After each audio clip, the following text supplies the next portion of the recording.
একটা সময় ছিল যখন তুমি ভাবতে কেউ একজন আসবে, তোমার হাত ধরবে, তোমার সমস্যাগুলো সমাধান করে দেবে। কিন্তু জীবন একটা কঠিন সত্য শিখিয়ে দেয়। সত্যটা হলো, তোমার যুদ্ধ তোমাকেই লড়তে হবে। কারণ দিনের শেষে কেউ তোমার জন্য আসবে না। যখন তুমি কষ্টে থাকো, মানুষ তোমার গল্প শোনে। যখন তুমি ব্যর্থ হও, মানুষ তোমাকে উপদেশ দেয়। কিন্তু খুব কম মানুষই আছে যারা সত্যি তোমার বোঝা কাঁধে তুলে নেবে। এটাই বাস্তবতা। তাই অন্যের উপর ভরসা করে বসে থেকো না।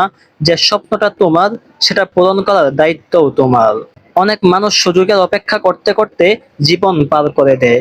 তারা ভাবে সঠিক সময় আসবে, কেউ সাহায্য করবে, কেউ পথ দেখাবে।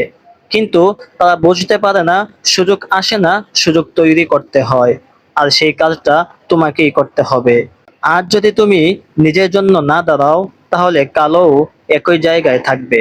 একদিন তুমি বুঝতে পারবে, তোমার সবচেয়ে বড় শক্তি অন্য কেউ না, তোমার সবচেয়ে বড় শক্তি তুমি নিজেই। যেদিন তুমি নিজের উপর বিশ্বাস করতে শিখবে, সেদিন থেকে পৃথিবীর কোনো বাধাই তোমাকে থামাতে পারবে না। মানুষ তোমাকে অবহেলা করতে পারে, মানুষ তোমাকে নিয়ে হাসতে পারে, কিন্তু তারা তোমার ভবিষ্যৎ নির্ধারণ করতে পারে না। তাই আজ থেকে অপেক্ষা করা বন্ধ করো। কেউ এসে তোমার জীবন বদলে দেবে, এই আশা ছেড়ে দাও। নিজেই নিজের হিরো হও, নিজেই নিজের পথ তৈরি করো। মনে রেখো, যেদিন তুমি নিজের দায়িত্ব নিজে নিতে শিখবে, সেদিন থেকেই তোমার জীবনে পরিবর্তন শুরু হবে।